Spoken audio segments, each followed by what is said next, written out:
लोकसभा चुनाव के 5वें चरण का मतदान महाराष्ट्र में मुंबई और आसपास के इलाकों में होगा। तमाम बड़े नेता मुंबई और आसपास के इलाकों में चुनाव प्रचार कर रहे हैं। राजनीतिक बयानबाजी भी काफ़ी तेज हो गई है। प्रधानमंत्री से लेकर उम्मीदवार और विपक्ष के नेता बयान दे रहे हैं, जो सुर्खियां बटोर रही हैं। राजनीतिक मुद्दों पर बात करने के लिए हमारे साथ कांग्रेस की तरफ से पवन खेड़ा जी हैं। सर, आप मुंबई आए हैं, मुंबई में क्या तस्वीर देख रहे हैं? आखिरी चरण है महाराष्ट्र का और मेट्रोपॉलिटन सिटी है। मुंबई की 6 सीटें हैं, थाने की 4 हैं, नासिक है। कैसे? मैं जब आया तब से जितने लोगों से बात हुई, बड़ा अफसोस के साथ कहना पड़ रहा है कि जो रोड शो प्रधानमंत्री ने किया मुंबई में, घाटकोपर से शुरू किया, उसका लोगों की ज़िंदगी पर जो परेशानी जो लोगों को झेलनी पड़ी, और उसके लिए मैं बहुत शर्मिंदा हूँ कि कैसे प्रधानमंत्री देश के बारे में सोचते नहीं हैं। बड़ा बुरा लगा। और घाटकोपर में ही उनके रोड शो से कुछ घंटों पहले इतना बड़ा हादसा हुआ, लोग जान गंवाए अपनी, लेकिन फिर भी प्रधानमंत्री ने बड़ी बेशर्मी से वहाँ से अपना रोड शो शुरू किया। न उन लोगों के घर गए, न उनको कोई श्रद्धांजलि दी। ये अच्छी बात नहीं है। बहुत सारी राजनीतिक बयानबाजी भी सामने आ रही है। अब ये कहा जा रहा है कि लोकसभा चुनाव जब खत्म हो जाएगा, 4 तारीख को परिणाम आएंगे, 5 तारीख के बाद इंडिया गठबंधन बिखर जाएगा।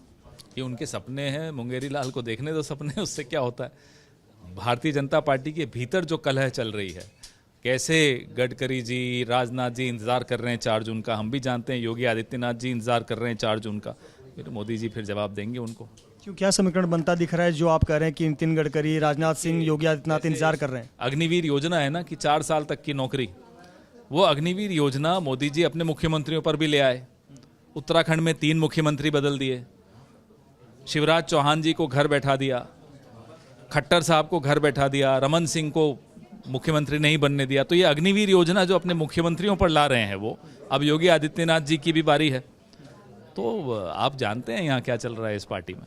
ममता बनर्जी का 1-2 दिनों में 2 बयान आया। पहले तो उन्होंने कहा कि जब इंडिया गठबंधन की सरकार बनेगी तो बाहर से समर्थन करेंगे, लेकिन अब वो कह रही हैं कि इंडिया गठबंधन बनाने में उन्होंने सबसे बड़ा योगदान दिया है और वो भी लीडरशिप के लिए तैयार हैं। तो क्या ये उनका बातें अभी चुनाव के नतीजे के बाद इस पर चर्चा हो सकती है, तो अभी इस पे मैं नहीं समझता कि मुझे कोई चर्चा करनी चाहिए। प्रधानमंत्री नरेंद्र मोदी विपक्ष पर हमलावर हैं, कह रहे हैं कि अगर समाजवादी पार्टी और कांग्रेस की सरकार आई तो राम मंदिर पे आप लोग बुलडोजर चला देंगे। अभी अजीब सी बातें कर रहे हैं। राम मंदिर सर्वोच्च न्यायालय के आदेश के अनुसार बना है। हम शुरू से कहते आए, आज से नहीं कई दशकों से कहते आए कि जो अदालत कहेगी वो हमें स्वीकार्य होगा। जब अदालत का निर्णय आया तो कांग्रेस कार्य समिति की बैठक में हमने उस निर्णय का स्वागत किया। ये कहाँ से बीच में आकर राजनीति करने आ गए? न इनको श्रेय मिलता है, न इनको कुछ और टिप्पणी करनी चाहिए। मंदिर का राजनीति से अब क्या लेना देना?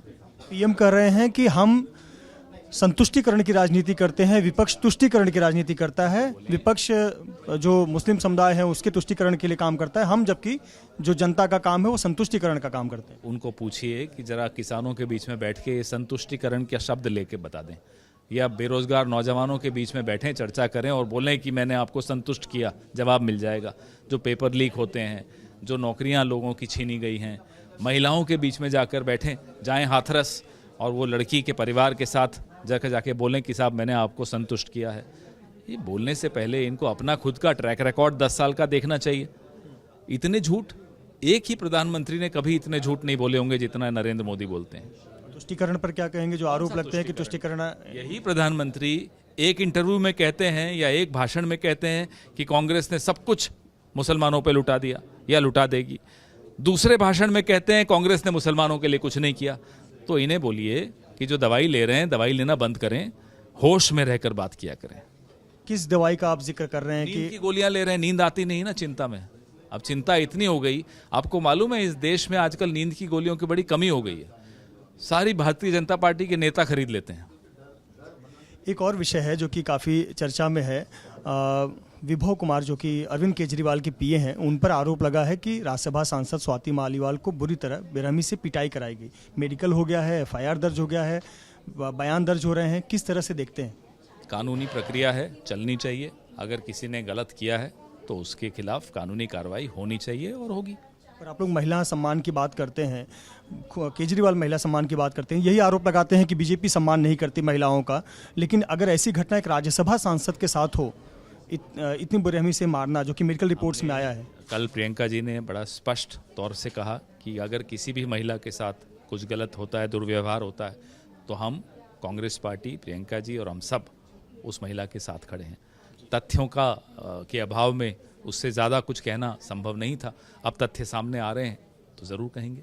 एक मेरा आखिरी सवाल, आज मुंबई में 2 बड़ी रैलियां हैं, इंडिया गठबंधन की रैली है और एनडीए की भी रैली है। एनडीए में राज ठाकरे और पीएम मोदी एक मंच पर नजर आएंगे। इसी शिवाजी पार्क में 2019 के चुनाव में राज ठाकरे ने पीएम मोदी पर तमाम टिप्पणी की थी और आज मुंबई में जगह जगह बैनर लगे हैं, राज तिलक की करो तैयारी, आ रहे हैं भगवाधारी। लगाने दीजिए बैनर, अभी 2024 के नतीजे आने दीजिए। जून 4 को फिर से वही राज ठाकरे जी इनके खिलाफ बोलना शुरू कर देंगे। आप देखिए ना क्या क्या होता है। बहुत बहुत धन्यवाद हमसे बात करने के लिए पवन खेड़ा, जिनका कहना है कि महाराष्ट्र में उनके समर्थन में आवाज़ उठाई और ज़्यादा से ज़्यादा सीटें इंडिया गठबंधन जीतेगी। कैमरामैन धर्मेंद्र पांडे के साथ मृत्युंजय सिंह, एबीपी न्यूज़, मुंबई।